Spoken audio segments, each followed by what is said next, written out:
I don't know half of you as much as I would like, and all the rest don't probably like most of you as much as I can, but who knows if it's, you probably deserve more, yes. But since this note, I want to say that I welcome questions. I welcome them probably by raising your hand, and I'll give it to you as fast as I can. If I were in Israel, this would say that, well, I would be talking only quarter of the time because everyone would have what to say on what I just said. But hopefully here it would be more balanced. Let's see. But I'm stating the questions part because I'm going to mention lots of concepts. We're all coming from different backgrounds and traditions, and I don't know what you don't know, and so on. So let's clarify things as fast as they came up. I started making a presentation for this presentation, but then one of my sources, I just encountered an article, kind of a play by Levy Moreno. I wanted to cite the guy that invented the terms role-playing, about 100 years ago in Vienna. And he was telling about basically himself coming to a preacher that scheduled sermon at the church at 6 p.m. and just started arguing with them. Why do you do that? Are you sure that the word of God would come to you at this exact time? Oh no, you prepared something? Have you prepared something? You claim to bear the word of God and you prepared it before that? You're giving people the word of God in a frozen form? Not fresh from your spiritual furnace, your inner furnace? You should improvise, you should talk to the public, you should wait for the inspiration, for the charisma in the original sense of it, the touch of the divine, the feeling, giving the feeling for the people that they are transferred into another world, into another reality. If you're doing this, if you're preparing this, you're a liar. You have to try to become the creator. You have to try to speak, to bear the word of God, to bear the new omen as far as it arrives. You shouldn't work, you shouldn't prepare, you have to be spontaneous. So I decided to do just that. I did prepare some notes here and there because I haven't used English since Portal 3 years ago, since COVID basically. So I prepared something like, for an airplane to get something to fly from. So now I should consult them, as most of them are on my phone.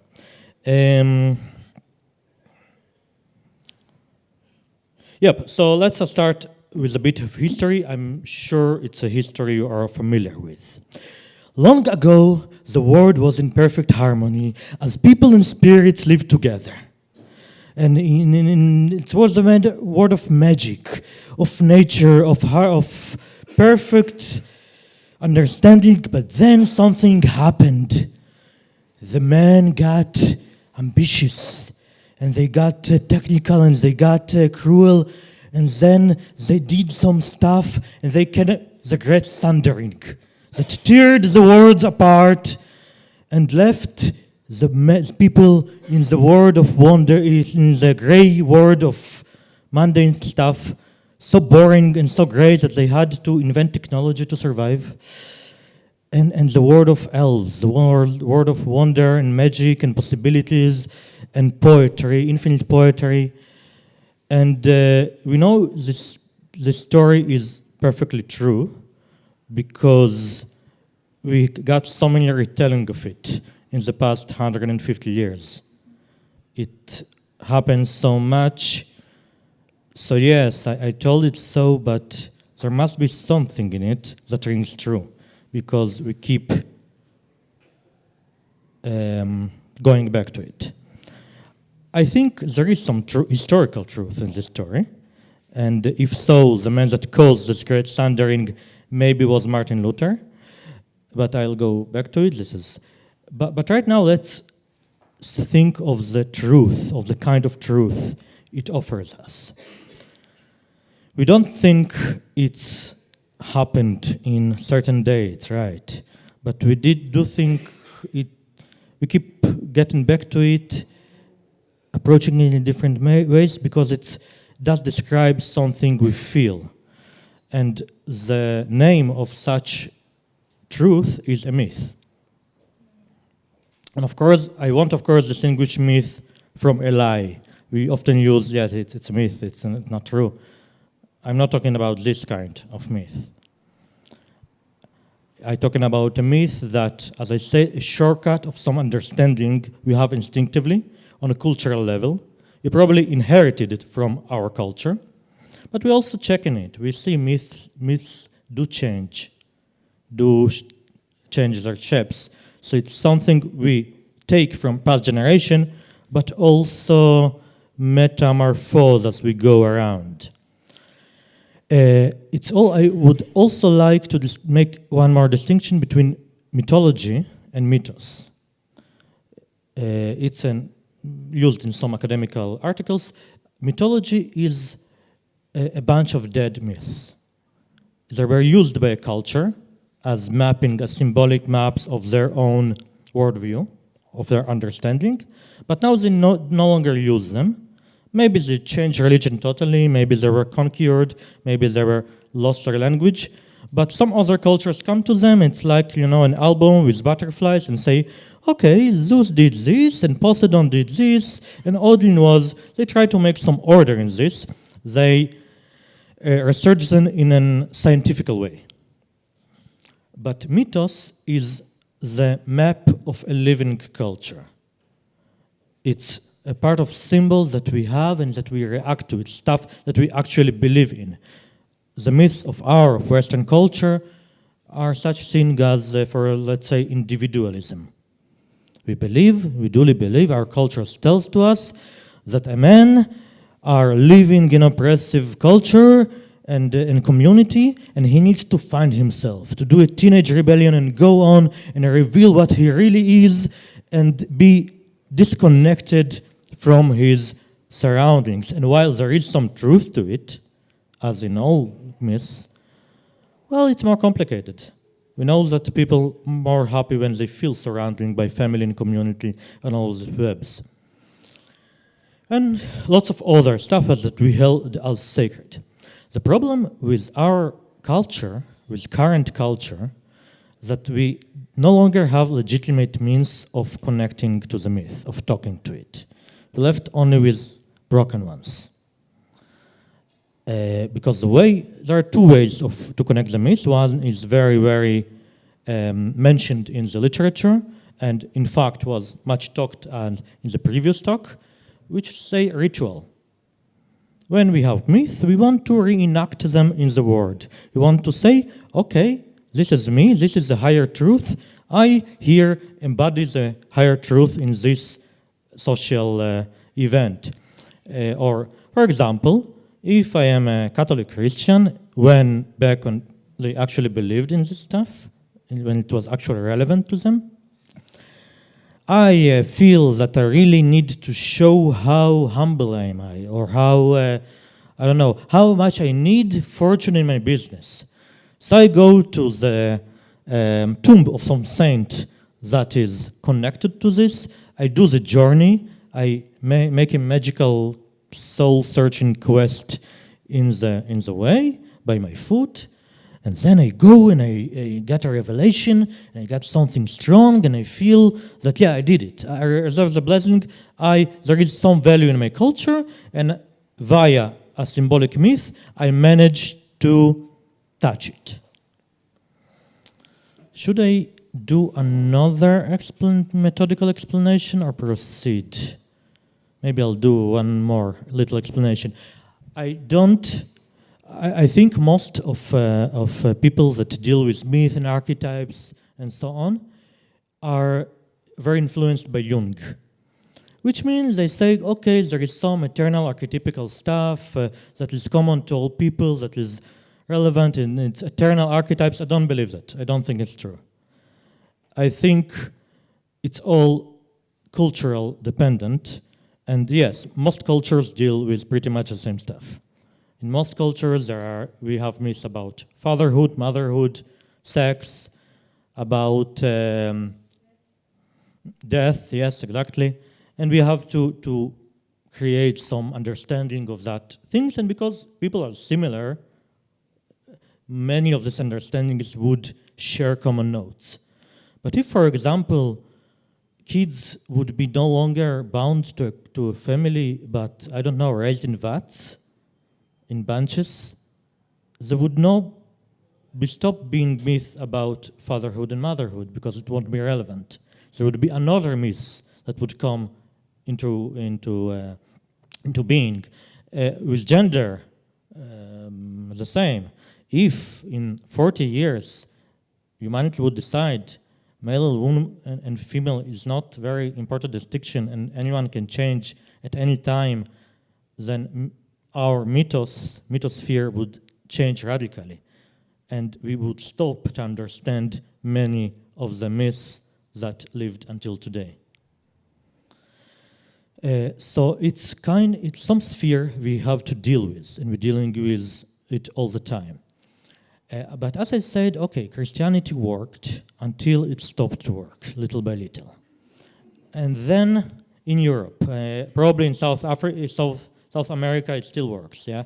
And still, the rituals still bearing this kind of truth, of this kind of, yes, I'm doing something.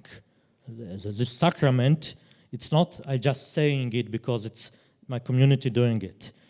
This is the kind of words that bears metaphysical importance. I'm now reborn. That's what I done.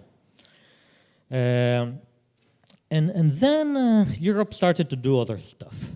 For example, you know, when first of all, the first people that lose faith in in the church was probably the elites. And so they started a new LARP called Freemasonry, when they wear robes and pretend to save the world by mystical means. It's very hard to not recognize that they're doing pretty much the same thing as the LARPs. And also they're going to the previous myths. They're saying, okay, so there is King Solomon, and they're very wise. This is the temple, and this is the architecture of the world. They're taking the existing myth and using Mythopoesis, which I would refer to later, to change it, to rewrite it, to make it relevant to what they felt. And they felt as, okay, there is a lot of ignorant rubbish, rubble going around, and we are the educated one. We understand the geometry of the world, the laws governing it. So let's go together in some social club when we do politics, but let's sanctify politics by getting robes and getting ranks and be the great master of the ancient wisdom of the East. And it's and it's very clear. But then the mythos of the masses has changed, and that became dangerous. Because before that, okay, when the elites play, they can set their own rules. It's very like the same people, the same guys, they know each other. It's pretty much safe. When you do it for the masses, and when you change ideas from Christendom to nationalities, and you start to, okay, what myths do we have? Oh, our ancient warrior race were so warrior-y and triumphant and great and bloodthirsty. Let's play that. Let's, yes. And we see in many nationalist practices, in 19th century, and of course in 20th century, that people, yes, were enacting, were using the same names and saying, yes, we want this myth to be present in this world. This is important. I want to show my dedication to it, but what tools do we have? Also, KKK started just like that. People were reading Walter Scott and saying, okay, we are defeated, but we want to be knights. We want to be secret society. We want to ride, to be like the masked Avengers. And this kind of people that cannot separate these two realms, which both important. Yes, I'm not against science. I'm not against making, things in the measurable realm. But if we make everything measurable, if we deny the existence and the importance of myth for human consciousness, then people have to reenact myth in the measurable realm. And one more example, if you're talking about these times, is I believe all of this conspirology thinking, it's also this part of one of our most important myths, also closed with individualism, is the hero scientist, the one that goes against the establishment, Galileo Galilei. Nobody believes him, but he goes forth and proves. And everyone wants to embody this idea. Ever though they don't understand the establishment, they know it's bad. They have to rebel, rage against the system. They have to prove something. The man hides the truth from us that Earth is flat and vaccines turn you into a zombie or something like that. But people, I believe, do that because they want to embody this saint. They cannot go to Galileo Galilei and make a rite, make a ceremony, a ritual for it, because we don't allow them. We don't have a ceremony, legitimately ceremony to deal with that. So they have to play it in the world. They want to be heroes. And here, yes, here I believe lies the explanation about one of the explanations about what LARP can do, and furthermore, why we do play in fantasy, for example. I think that about explanative myths, what fantasy literature did was a great leap forward. What Tolkien did when he says, I don't claim it happened. I don't want you to believe me because I know you're scientifically minded. I want you to, let me enter your heart. And he creates a very convincing scheme of what the words look like. And I think it's not coincidental that it used Middle Earth, used so very much in the Russian-Ukrainian war by both sides as a place to take metaphors from. Because we know it's some deeper truth about what is evil, what is control, what is heroism. And people want to say, okay, we are connected to something deeper. It's not geopolitics. This is lies. This is rubbish. There's something going on about our souls that we want to be connected with, we want to be part of.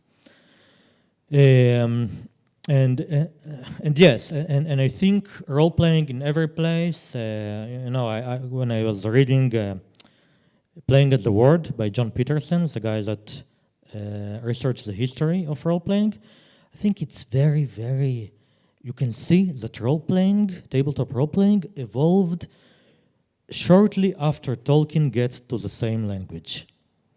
Like when it hits America and Germany and United Kingdom in big masses, people try to get into it, to play in it. In some ways, they don't have tools yet. They just want to do something. They want to be Aragorn, they want to be Frodo, they want to reenact these things because they feel this mythology, this mythos is relevant to them. It describes accurately their lives. And it's very interesting to talk about how Tolkien did it. I think he has very, very modern ideas that are skillfully disguised as very ancient ones.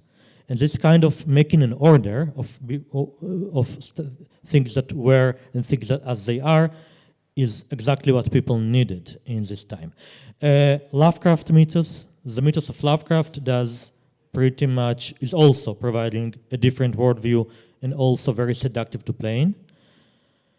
And Star Trek provides also very convincing, very interesting, very seductive place to play in. I think Star Wars doesn't do it, although it very tries, because it tries so hard. Because Lucas says, yes, this is the modern mythology, he cannot hear the modern voice. He cannot really, he's not modern. He's only doing a simulacra.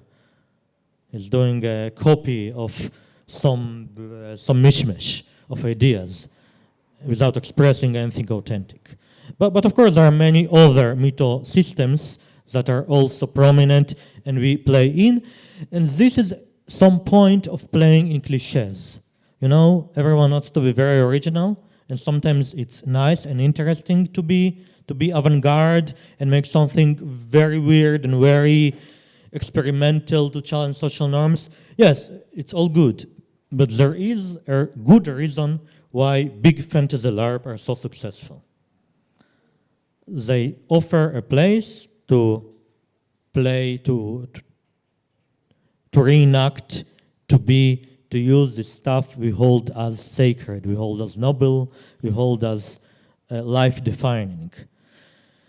So this is one aspect of this is basically 1/3. How much time it took me? Okay, pretty fine. Any questions so far? Okay, then I'll continue. The next part, okay, we talked about ritual as a way to reenact myth in our lives. But the second route, which is not usually much talked about in research, is mythopoeia or mythopoesis, the creation of myths. And when I say creation, I also mean recreation or rewriting or changing. And I think, like in the previous lecture, that this is also very common to religious practices. Part of the religion practices where we are not only reenacting, we are rewriting stuff. There is a famous research by Vladimir Prop, a researcher of myth, anthropologist, anthropologist. Huh? Folklorist, okay. From the first half of the 20th century in the Soviet Union.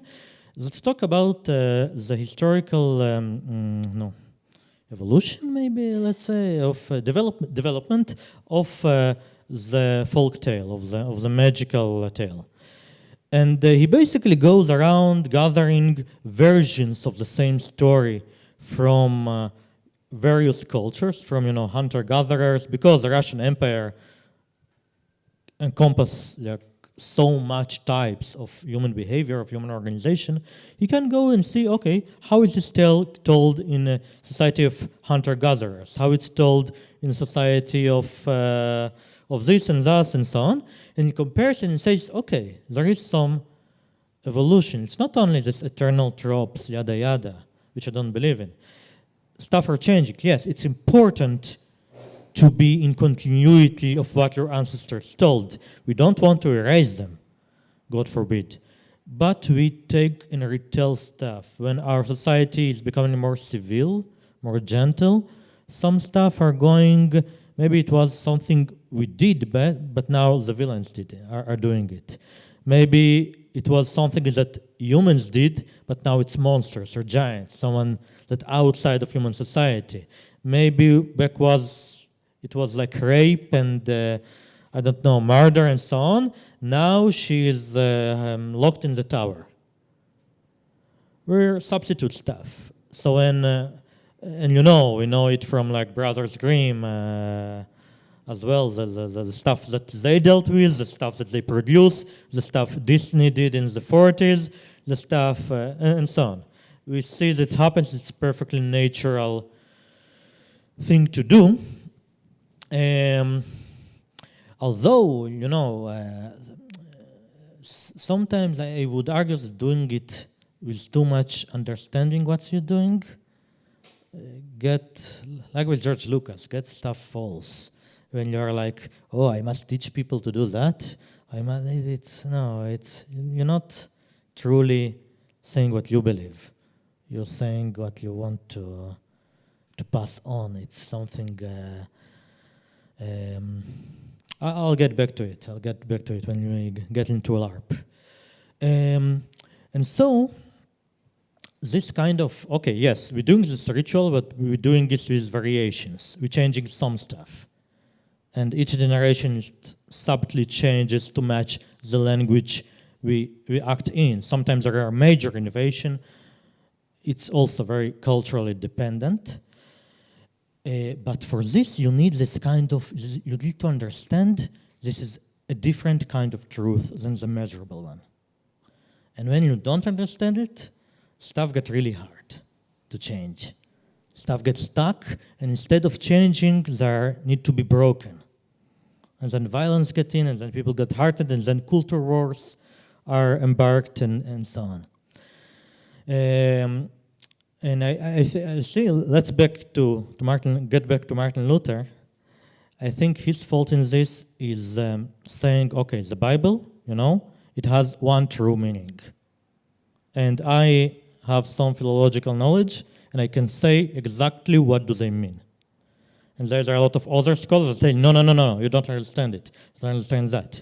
And then more flexible societies that couldn't suffer much more, it's not even heresies, it's like variation on theme. The minute you get, okay, the divine truth is an absolute truth. You need to absolutely understand it. Everything has a meaning, and this one meaning, my system of understanding can provide to you.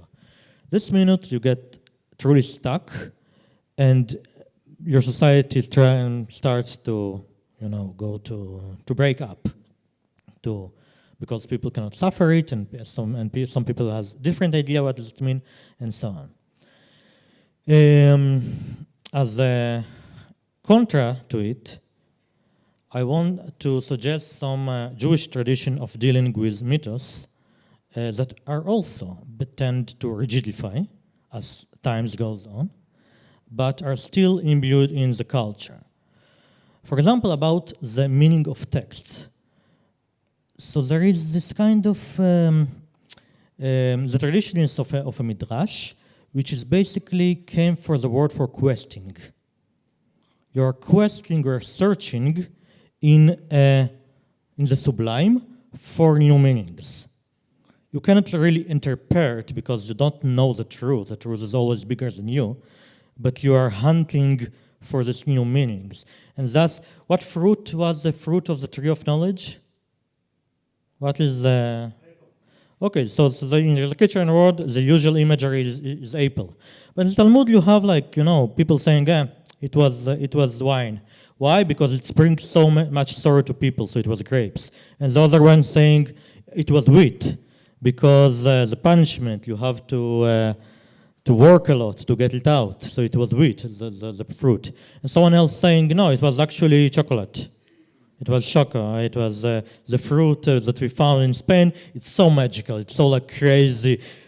Used on people, so it must be this. Okay, it's after the Talmud, obviously, but it's Barbanel saying that.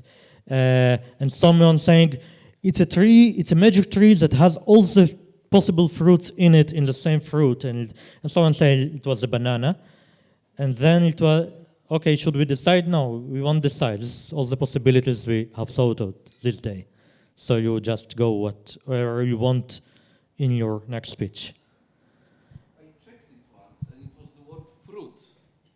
Yeah. Right? Yes. It's a general word for fruit. It's not a specific for any kind of. Yes, exactly. And the Bible just says fruit. But for every possible part of the Bible, there are 10 explanations of what happened, and no one ever cared to check what is the right one, because it's not an issue, because it exists in a different realm of meanings. Yes, sometimes they, challenge each other. How can you say it was this and this if here it happened this? But they give an answer. It's like, giving prompts to ChatGPT. You're giving the Oracle playing Baron Munchausen. Everyone played the drinking game. So it's like that. You don't challenge you to get your proof wrong. We challenge you to get more creative with your explanations. And even now, I feel like in the last decades, there is a great renaissance. Like every Israeli I know is writing a weekly commentary on the chapter of the Torah. It's basically, and it's like okay, I'm doing nature parties. I'm doing trans parties. So I'll be writing about commentaries. What can we learn from the Bible about getting the right trans parties in the nature? Or what we can about, biology, or what, people taking the text and saying, okay, how it's important, how can I make it re-important for me? So this is some field that's getting, But when you get to play, to this kind of rituals, we also got rather some, like we were chatting the night of the Seder, the night of the Exodus. It was basically written 1800 years ago as instructions for Larp. Basically, the first instruction is you have to believe in this day that you actually went out of Egypt. And it has little prompts of you to give out your creativity, to get stuff done, But of course, as religions tend to rigidify, what most people do is just reading the instructions from start to end. Sometimes even in a language they don't understand. Because eventually, the importance of the Seder ritual, of the same tradition, keeping stuff together, are not, and saying, no, it's too important, it's so important, it's so holy, it's so sacred, maybe also like with Athenian tragedies, that we cannot reenact it. We cannot let spontaneity to destroy. We cannot let you say something radical. We have to read it from start to end. And even the most, probably heard, the book of the Zohar, the most important book on Jewish mysticism, by latest research was written as tabletop role-playing campaign. It's an article by Yehuda Levis, Eros and the Zohar and Eros, and it's about a group of some, like intellectuals in 11th century Spain that were sitting together and saying, you know what's cool when we lived back in Israel, where all the sages come? So let's talk about that. And every one of them, it was like 10 individuals, and every one of them took a role of a mythic sage, and they were just playing together, like going through adventures with demon-infested hills and finding spiritual solutions to stuff, and like doing, providing this, writing it down. And nowadays, it's a book you cannot touch because, it's too holy, it's too sacred, it's too far away, you shouldn't deal with it, it's too dangerous. So there are people who are studying it without understanding. Now there is even some belief that, like touch it. You touch, you get the blessing from it. And they basically sell it as amulets. But of course, you cannot change it. Of course, you cannot, even if you teach it, you can only say stuff on the side, but cannot change, cannot play with the thing itself. And in a way, they were right, because when the spiritual, boiling was on, when people are really involved with the Zohar, and probably playing with it as well, it was dangerous. It was dangerous because it led to some false messiahs, to some, spiritual awakenings that brought disasters. It brought to some sect-like behavior. It is dangerous to deal with this myth, with this stuff. So yes, little by little, they say, no. If you're under 40 years old, you're too stupid to even open this stuff. Don't do it. No, this is actually the main belief. If you're under 40, don't get near this book. It's too dangerous for you. Because it's crazy. It's like, it's a four-color adventure with dragons and things out of heaven, and this kind of hero sages coming to find spiritual remedies for stuff, and it's all like that inner drama between them. It's really weird. It's really although almost all of the spiritual developments in Judaism after the 12th century, let's say, based on this book, it's so apart of everything else, of what people think when they think about Judaism. It's so openly heretical, let's say, that most people are nowadays, or at least 100 years ago now, there is more opening and saying, no, don't open it. It's not for you. So the question, this kind of intensity, this kind of problem between, yes, For one thing, we want to deal with myth. We have to do that, because otherwise myth deals with us. Have you read, because you're not American, I can ask you, have you read The Never-Ending Story by Michael Ende? Yes? Okay. Raise hands, please, so I would know. Okay, so there is a good half that read. He pretty much describes the proper rule of working with myth. It's a very didactic book, it's basically an ethical guidebook for role players, in a way, because they say, okay, yes,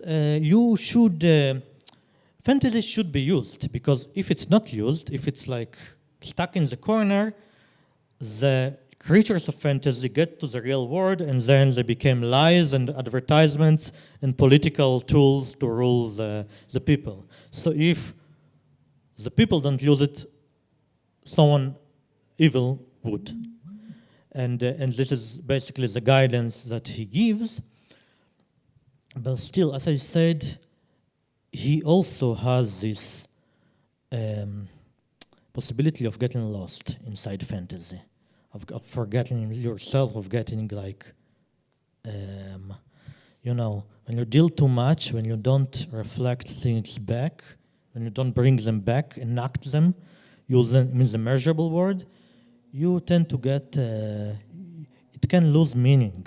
It can, once more, turn into a simulacra, describing nothing in particular, become just a noise. And here we're coming to the final third, and this is to the meaning of the word sacred and their applicability, and from there we'll talk about what we can learn about as LARPers. Any questions so far about this kind of duality of use, mythopoesis and ritual? Okay, so let's proceed. Sacred is rather a weird concept. It's totally human-made. There is nothing, nature doesn't know sacred. We cannot apply it to anything outside of human culture. But it's also said it is outside of human culture. It's outside of me, outside of my own control. It's something I cannot use. It's something outside of my reach, outside of my colonization attempts. Because, human beings, and I'm using the word colonization as positively as I can, we look at stuff and we put words onto them and we say, okay, I can use it for this and for this and for that. Those are reflecting in me. Those are parts of my word tools and so on. While saying sacred says, no, I can't use it. It belongs to someone else. It belongs to someone higher, to someone distinct from me. And we know that all human societies tend to do that. Outside, of course, of modern society, which, we do it sometimes, right? But basically, killing sacred cows, yes? Is this something people say in English? No? Like breaking idols? It's something we like to do. We don't like to leave stuff sacred. Yes, it's something primitive, barbaric. But this kind of relinquishing control, relinquishing the attempt of rule all, of control all, is giving us some freedoms we lack so much. Some freedom, of the responsibility of ruling over all. Yes, there are stuff in the world that outside of our control, of our... we have to respect them for what they are. We have to respect some stuff like a stage. Yes, when I'm doing a ritual with my pals, which I work with every day in the fields, I know that they are my pals, that they are like silly people with silly problems. But now when we are enacting something from mythology, we are all sacred because we get into this field when stuff is important, has the maximum importance, the most profound, the strongest importance. And this is the question about how we manage, with what kind of myth can we manage to put something aside, to declare it as important by itself, not as a tool for something. And this is for itself, for its own sake.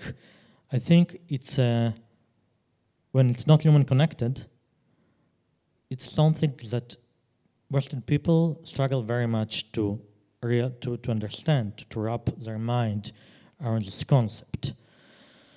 And I would say that in lack of other opportunities, we should approach the notion of sacredness this ways in the way that was suggested. Actually, well, it's famous because of Martin Buber, the philosopher, but actually it was first suggested by the same Levy Moreno I was citing earlier at the first, and this is the encounter. The philosophy of the encounter, which I think LARP also gives us, LARP role-playing gives us perfect or very sophisticated keys to approach. It says, okay, we can no longer hope to meet God because our philosophy devoids him of the humanity, the amounts of humanity that allows us to meet with the sublime through him. It's hard for us to imagine a dialogue with a God that wants stuff from us, that is different from us and has, but we can find it in his parts, which means the other people. We have to come to encountering other people when we are looking to find the divine, the sublime, the separate, the sacred, via them, by them. For that, we must, this is known as the I-thou dynamic, ich-du dynamic, which Buber wrote much about how to take ourselves apart. But actually, it's very hard to do, because sometimes we manage to do it naturally.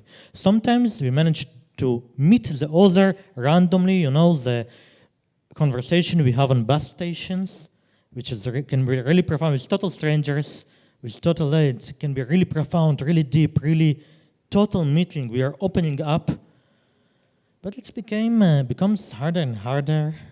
Maybe when our communities, when our sense of being secure, the need to be secure grows up in our culture. We live in bubbles. And even with age, it's sometimes harder maybe to completely open up to a new person. And even if it works, it's very incidental. It happens sometimes. It's a miracle when it happens.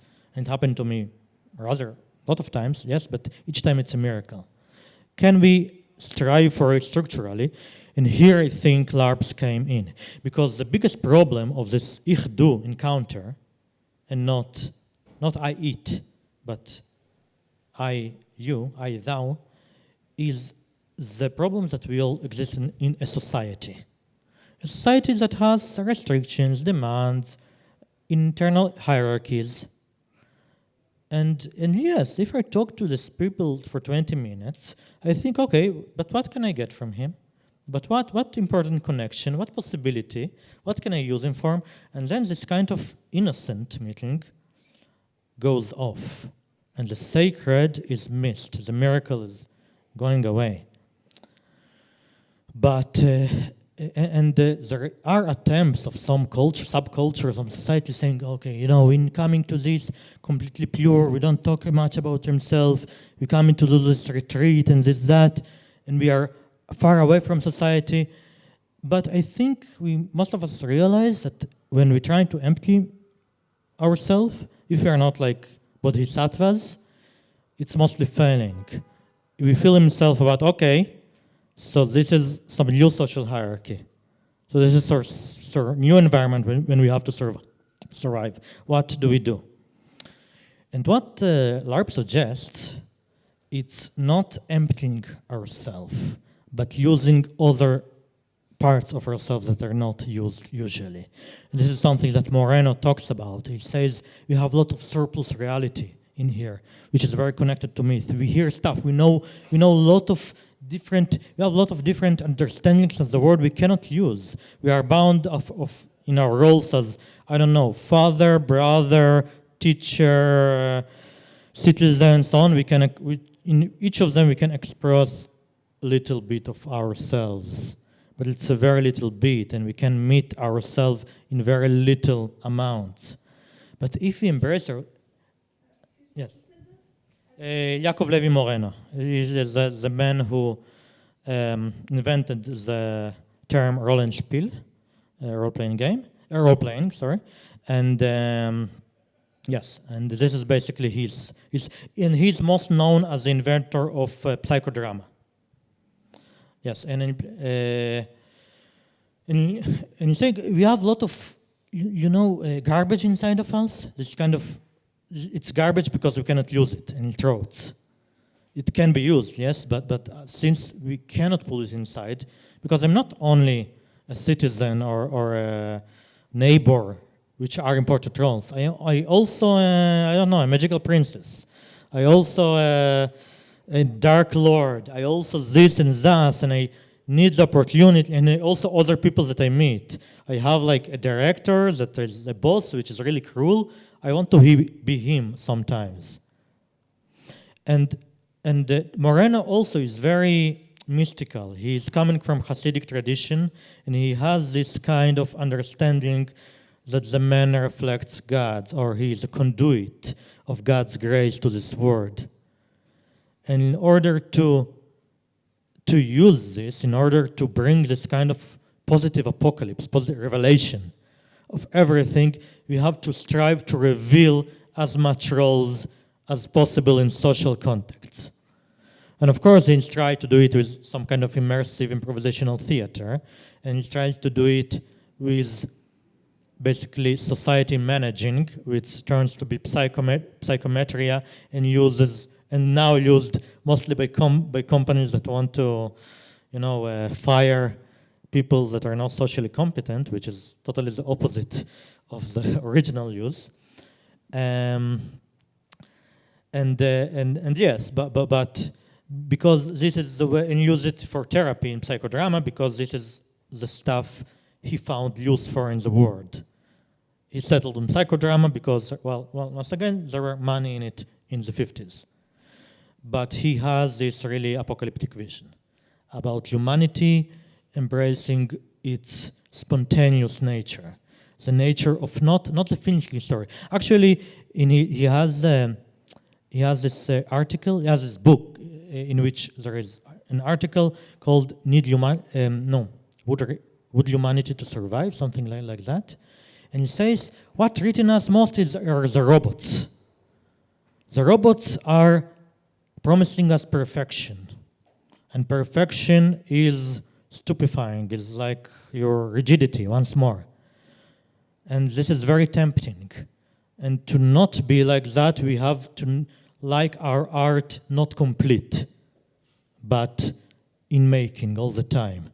We have to prefer spontaneity and the encounter, the uncontrolled encounter, but physical, this, to the perfection of the one genius, of the creator, because robots can make creation, and they would be better than us. He writes this in the 30s, which is now very relevant. Yes. Yes, and maybe this completes this kind of triptych, because we can treat Larp, we can treat this kind of meeting. I'm not meeting Bob, which I know my coworker and he's a stupid person, and I don't want to meet with him. I meet him as, I don't know, an elven prince, and we together are commenting on our current mythos. What do we need to do it better? So I think, to conclude, how much time do I have? Do I have any time? Okay, 10 minutes. That's great. To conclude, I think, yes, that LARP-related practices can be part of the salvation of this world. Like I say, I'm coming to preach, not to give some intellectual ideas. I'm coming to preach. And to be a salvation, because people are craving this kind of meeting, but they don't no longer know to do that because all is very policed, all is very controlled. Yes, we want security and it's important, but also we need this kind of exploration and magic and wonder to discover each other in their or in their other roles, in their other aspects, and by this discover this kind of God, this kind of greater unity, this kind of, yes, there is a plane, this is not measurable. That is truth, but we have to find it in different tools, by talking with each other, by playing with each other, but being relaxed and open and invent and ready to receive adventures. What do we do? What do we have to do for that? This is an open question, and I probably would have time to maybe hear your thoughts. I would be really glad to do that. But two things I can say. First of all, be serious about what we do. Unfortunately, we received the role-playing tradition and partly culture from the United States, a country where, as they abolished all castes, how do you call it? Societal, social stratas, classes, exactly. They created them in high school. So there are like nerds. So like role-playing is the stuff that nerds do. Yes? And this is, I think, really harmful and damaging in a way of, if this is something the nerds do, you need to, to go to other community to do it. You need to immigrate, basically. And I think it's totally stupid idea. I think if something is good, I would be a stoic here for a minute. If something is good, it's good for everyone, maybe in a different way, maybe in a lesser amount. But basically, if running is good for my feet, then people should run or do stuff like that. If role-playing is good for the soul, for the consciousness, it's something that people should engage in, and we must stop to be, oh yeah, I do it in my mom's basement or some stupid things like that. Yeah, this is important for people. We need to bring it. You need to allow people to enter on their terms without judgment, but also, telling how cool it is. Stop taking shame of this. We're doing the right thing here. The second thing is about the thing itself, yes, not having a tool. I feel that many authenticity in Larp has no deeper theory, has no deeper causes to defend it, and I would like to defend it. We are very saying, okay, what is most important for everyone to get exactly the experience they're coming from, for everyone. And I agree, right? I agree this is importance to negotiate stuff, because, like I said before, when something is sacred and holy and mythic, it can be very dangerous. It can be, it can turn into some sort of a cult. No, I mean in a way, we all, I think, saw cult-like behavior in, I don't know, World of Darkness games. Or some kind of, when you have a very charismatic leader, when you say, okay, yes, I am very experimental, I'll take you to the woods, and so on, and it's a surprise, it's a big thing. And it's dangerous, yes, it's dangerous, and every time in the Bible you see meeting with the divine, the guy comes and say, okay, this is a new law I made up, I decided for myself, because it's to show that when you see this, when you're in the furnace, you have to make rules for yourself. You have to defend yourself from it. You have to make structures. And it's all true. But there is the other side, that if we are taking it too much, if you're making too much fancy and making it too structured, too defensive about, okay, what content would be, and it's okay to say, okay, this content is not for me. But if you start judging people for saying, okay, they deal with context that it's not politically correct, that it should not be said, then you miss the opportunity to deal with a myth that is relevant in your society. And just saying it's dangerous, don't use it, shut up, won't help to solve this myth. And the way to solve myths, to update them, to make them in the next level, to make them relevant, are saying, I believe that the myth has life. I believe that talking with them would take it to a new level. And saying, yes, there is importance for making this place sacred for what is happening right now, not for what I want to happen later, what would people talk about it, and so on. The true thing, well, like I said, talking with the divine, and engaging with the myth, getting this kind of furnace is happening only in the moment. And we need to have faith in it for it to work. It's like, with malnourishment, sometimes you eat stuff, but your body cannot really take it inside. So, yeah. Yeah? After you. So you mentioned Buber and the philosophy of dialogue. So it reminded me another name, Levinas, the philosopher, who said that in the face of another human, if we can actually get rid of all this social boredom and habits which protects us from a direct experience of meeting another human, although they sit around us. If we actually get to experience the other, we experience not only the transcendent, the God or the sacrum, but also the ourselves. Our experience of myself in my authentic form can be only achieved through experiencing the other human being, and it leads to what you started with, the rebellious teenagers who would like to run away from their parents, run away to school, and like to find themselves. But then, according to the dialogue philosophers, you can find yourself if you actually practice and exercise and get deeper into experiencing the others. And I like so much the speech because it shows actually how LARP is not something shallow.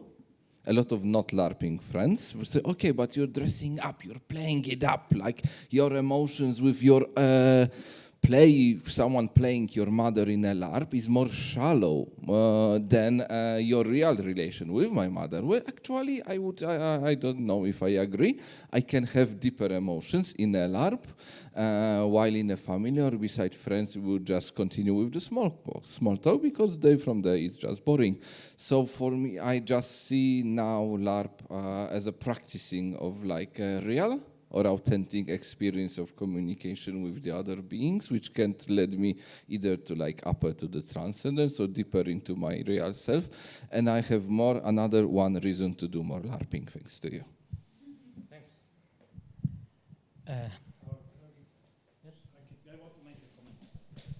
Yeah, I want to make a comment. Thanks for this kind of a role-playing 101 approach. I think that there was some kind of a internal duality, confusion in what you said. Maybe it's cultural, maybe it's something that you are looking for. I would just want to say my opinion, my comment on what you said. I think, because I happen to work a lot with Jacob Moreno, more from my theater practice and more from psychodrama. First of all, I think that the stories and storytelling is something that is biological. It's not cultural, but it's biological because this is simply the way we construct meaning of the world. What cultural layer you put on this depends on the culture, depends on the myth. But I think it will always be something that we humans need. And my second comment is on role-playing. I think that role-playing is the basis of human social behavior. So we have it, everything that you said, father, mother, children, those are nothing more than roles that we have in our lives. We play because this is the way we learn from life, and we role play because this is the way we we communicate with other human beings. And my final comment is that I agree with you that the faith in LARP could save the world, but also we should be also critical because LARP could destroy the world. Because what happens now in Ukraine is nothing more than a LARP. You have two tribes, they have two narratives, they fight, there are some rules, they break the rules, but it's nothing more than LARP for me. Thank you. That's important, so I would like to comment on Okay, first of all, biological, cultural. Yes, I think, okay, stories, as far as we know, are unique to people. Are there biological, cultural? Depends on where do you put the line. Yes, people tell stories. I totally agree. All people tell stories. This is the way I really like Northrop Frye, the Canadian literature researcher, and he basically says, yes, we all live in a story of our creation that we inherited from our culture, and if we are critical towards it, toward literature studies, we can change the genre. We can change the genre. We can open ourselves other ways of behavior that may not be contained in the culture we inherited. But yes, the forms of the stories as medium, as our basic way of thinking, I totally agree. The second, yeah, with role-playing also, I don't think we are in conflict. This is something, we can do it on multiple levels, and it's a tool, yes, but I propose to use it to divine. About the war in Ukraine, I also I not totally agree, because I think it's related exactly to what I mentioned before. What I mentioned is the problem of not LARPing, of not doing it in the right way. Because, like I said, the 19th century nationalist movements, many of them, many other cults, organizations are coming from this kind of, okay, we have this mythosphere, we have this world of myth, we need to partake in it, we need to work in it, so we will, but we don't believe that this world of magic and of stories and of playing, it's important. We don't believe, so we have to take action in the measurable world. We have to not explore the myth, not try to, go back and forth with the reality and see did it checks up. And yes, I think that the participation of people of LARP, LARP-related practices inside the building of mentality for the war in Ukraine is very critical. Actually, I would like, in another version of the talk, I will be talking only like half of the time about it, because there were people, both are constructors. The people that were constructing some mythical Russian imperial past are very, very important to this war, to this invasion. Both as leaders in the Donetsk and Luhansk regions, and as creating of public opinion for the invasion. This Igor Girkin guy, Strelkov, he also was involved with these communities, with the reconstructor communities. Creating the imperial ideology in it, but their sin, let's say, was also not being playful, but being, okay, I want to reconstruct the past. I want to play, but not, I want to pretend us. I don't want it to be spontaneously affected by other people's opinions. I don't want to test it. As Huizinga says, what is a magical circle? If you don't know Huizinga, also go to check. It's very important to everything I said. I just haven't mentioned because it's pretty well known. We don't go for exploration. We go to put our flag and say, yes, that's exactly how things can be. And end to some circles of, I forgot the names, but some people who were basically playing managerial LARPs from the 60s in the Soviet Union. And where it's like, how do we train the elites in their roles? 70s? 30s, you say, okay. Okay. What is the name of this movement? Okay. But there is a class, and some of them are intertwined with students of the science fiction workshop of the Strugatsky brothers, which are very important science fiction writers. And it was a movement that were, yes, very technocratic movement. And this is maybe their sin about they were creating myths that they were not believing in, and thus this is the two sides. You know, there are people who say, okay, we must teach people how to rule. We must create a new myth, a new system of thinking that would be relevant to the challenges of Russia today. And they created some kind of civilizational thinking also. There are some utopias written on this issue, some like fantasy utopias, some very revanchist genre of people, very playful, also connect to role-playing, of people that is getting to the past of Russia's history and fixing it by teaching everyone how to use commando tactics and also managerial strategies. But the people that were involved in this kind of thinking are coming exactly from the non-believing place, from the place of, okay, we have to create structural mythos in which Russia can survive. And I think these both points, both of totally immersing yourself in imagination and then trying to bring it out of the world, and both saying, okay, I'm out of it. And I think one of the greatest sins of the Marxist was convincing people that create myths do not believe in them. Research, anthropological research, shows us that people that create myths totally believe in what they do and totally know it's a myth, most of the times. And this kind of separations of, yes, I'm doing that, but I'm not checking it, I'm not ready to engage with the sacred, with what is a part of me, this is, I think, the breaking point, and this, I think, it's why it's so important for us to show this, to return this balance, if I, conclude from the first, to return this balance of, yeah. Thank you.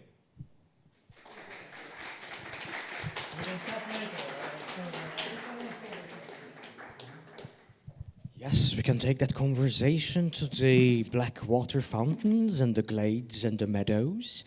But before you go off to the next sessions, the next breakout sessions, let me talk a little bit about the upcoming options that you can, see and hear. Over here, if you decide to stay in the Whispering Woods, you'll meet another iconic personality from the Hungarian role-playing community. Mark Nemes is going to talk about lucid gaming. That's his approach to game design.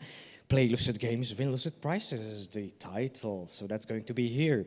Up there in the Nymphs Nook, we can actually experience what Dimitar was talking about in terms of biological roots of myths. Myths rooted in ourselves. It's a workshop run by Louis Breton, so that's directly above us. Then on the windy treetop, you get to meet one of the longest standing Hungarian role-playing club, Lumina Cornu role-playing club, and they're going to talk about their formula for sustainable role-playing club. And then, so this is all these programs are going to be at 3:30, and which is actually 4:30, indeed. And if you want a longer break, then 5 o'clock at the Kring's Grove, there will be a guided tour exploring the precursors to the ring camps that go back to the 30s. So the Hungarian traditions of educational children's camps. So that's going to be at 5. All right, magical creatures. Yeah, drink up, drink some black water and normal water too. Keep on continuing the conversation about role-playing.